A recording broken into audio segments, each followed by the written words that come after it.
आहोर नगर के राजकीय उच्च माध्यमिक विद्यालय में एनसीसी कैंडिडेट्स के द्वारा सम्मान समारोह आयोजित किया गया। इसमें भारतीय सेना में लेफ्टिनेंट पद पर चयनित होने पर नगर के युवा महावीर चौधरी का गर्मजोशी से साफा और माला पहनाकर बहुमान किया गया। एनसीसी अधिकारी चंद्र प्रकाश राजपुरोहित ने बताया कि इस सम्मान समारोह की अध्यक्षता सेना के रेजिमेंट राजपूताना राइफल्स के हवलदार नंदू सिंह ने की। उन्होंने कैंडिडेट्स से कहा कि महावीर चौधरी ने आहोर नगर ही नहीं बल्कि पूरे जिले का नाम रोशन किया है। उन्होंने कैंडिडेट्स को महावीर से सीख लेकर लक्ष्य बनाकर कड़ी मेहनत करने का संदेश दिया। सेना में लेफ्टिनेंट बने महावीर ने युवाओं को प्रदेश संदेश देते हुए कहा कि वे जीवन में सफलता प्राप्त करने के लिए पहले लक्ष्य बनाकर फिर उसी दिशा में कड़ी मेहनत करें। रिजल्ट की चिंता ना करें। ये ना सोचें कि यदि फेल हो गए तो क्या होगा, इससे मनोबल कम होता है। सफलता की पूंजी मेहनत ही है। ये सफलता उनको 8वें प्रयास में मिली। इससे पहले उन्होंने लगातार 7 बार CDS की लिखित परीक्षा पास कर साक्षात्कार दिया पर असफल रहे, पर हिम्मत कभी नहीं हारी। किसी भी लक्ष्य को प्राप्त करने के लिए लगन, मेहनत और आत्मविश्वास बहुत ज़रूरी है। साथ ही शिक्षा ही एक ऐसी पीढ़ी है जिसके बलबूते ऊंचाइयों तक पहुंचा जा सकता है। उन्होंने उपस्थित एनसीसी कैंडिडेट्स से कहा कि वे स्वयं भी एनसीसी कैंडिडेट रहे तथा एबी ओड से तीनों सर्टिफिकेट प्राप्त किए हैं।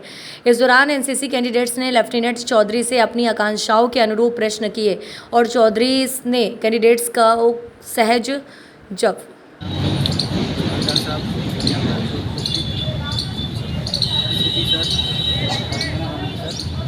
आप सभी का बहुत बहुत धन्यवाद सम्मान देने के लिए। दूसरी बात, सारे कैडेट्स एनसीसी जो है ना अपने लिए, इससे आप बाकी जो छात्र है स्कूल के उनसे सबसे अलग हो जाते हैं। एनसीसी का मोटो क्या अपना एकता और अन्यता, मतलब सबको पानी मिल गया, बारों ने दिया, तो एनसीसी से जो आपने लिए ना उसके कई सारे बेनिफिट। अभी आप ये सर्टिफिकेट करोगे तब आपको थोड़ा बहुत समझ में आएगा, लेकिन धीरे धीरे जब आप कॉलेज में जाकर B और C सर्टिफिकेट करोगे ना तब आपको बहुत सारी अपॉर्चुनिटीज निकलेगी।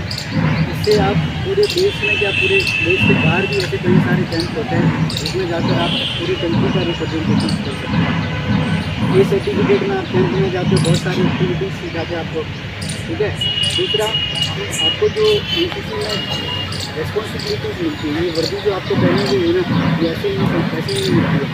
आपने अर्न किया, सिलेक्शन लेता है ना एनसीसी में जाने के पहले, इससे का ऐसे अगर आप B सर्टिफिकेट के लिए जाओगे, C के लिए जाओगे तो सिलेक्शन का जो प्रोसेस होता है वो और ज़्यादा कठोर हो जाता है। तो एनसीसी में आने का मतलब ये होता है कि हमने इस वर्दी को अर्न किया है और इसकी रेस्पॉन्सिबिलिटी को, इसकी इज्जत को बनाए रखने के लिए हम वो एक ड्यूटी परफॉर्म करेंगे जो बाकी सबसे हमको अलग बनाता है। सही है नहीं? बाकी को क्या बोलते हैं छात्र, और एनसीसी वालों को क्या बोलेंगे हम, कैडेट बोलते हैं।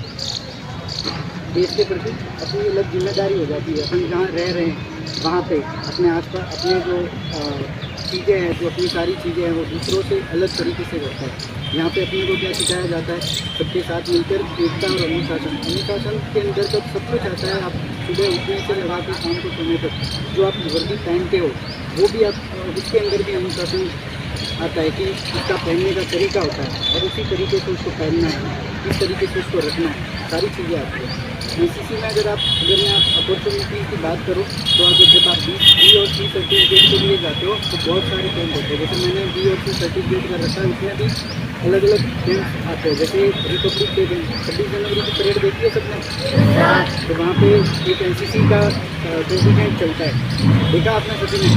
तो वहाँ जाने के लिए एनसीसी आपने लिए है ना, तो इसके अंदर कुछ भी चीज़ अगर जरूरी नहीं एनसीसी के लिए कुछ भी चीज़ आप करते हो तो उसके बारे में पूरी जानकारी लेकर उसमें आपका क्या रोल रहेगा, आप उसको क्या दे सकते हो। एनसीसी आपको दे रही है, यूनिफॉर्म दी है, टाइम पे आपको अपॉर्चुनिटीज देती है, तो आप ये भी सोचना है कि हम एनसीसी को क्या देंगे, हम एनसीसी के थ्रू अपने समाज को, अपन जहाँ रह रहे हैं उसको क्या देंगे, अपनी सोसाइटी में क्या कंट्रीब्यूट कर रहे हैं।